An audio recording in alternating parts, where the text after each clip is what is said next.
bo'ldingmi hammasini?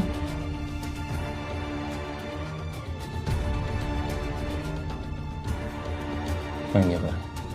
Ikki quloqing bilan eshitib olgin. Agar men bilan tinch yashashni xohlasang, telefonimga boshqa titkilamaysan. Agar yana bir marta titkilasang yoki oyim eshitib qolsa-da, biron bir gap so'z chiqsa, o'sha kuni quriysan. Tushundingmi? Hayotimdan yo'qolasan. Tushundingmi?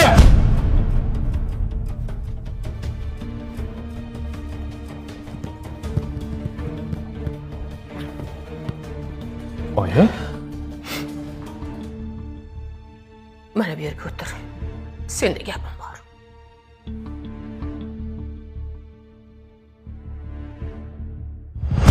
Menga qara bola. Sen birovni asrab avaylagan qizini omonat qilib olgansan. Sen mana shu omonatga xiyonat qilyapsan. Oilangga, ayolingga harom aralashtiryapsan. Kelinimning ko'zidan oqqan yoshlar seni gunohing, nafaqat seni gunohing.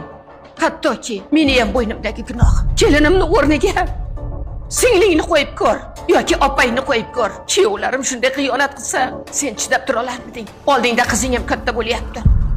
Ertaga qizingga kuyoving shunday xiyonat qilib tursa, sen kuyovingni kechira olarmiding? Sen oilaga, mana shu chiroyli baxtingga harom aralashtirar ekansan, oilada baraka ketadi.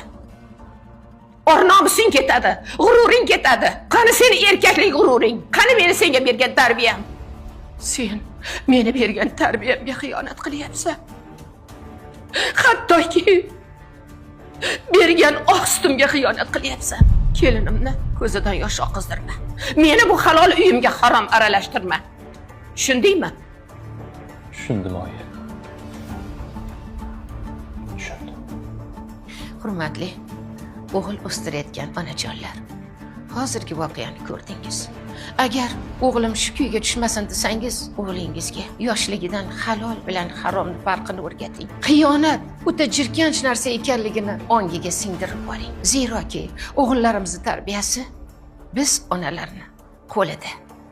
Qizlarimizni, kelinlarimizni ko'zlaridan xiyonat tufayli yoshlar oqib, ularning uvoliga qolmaylik.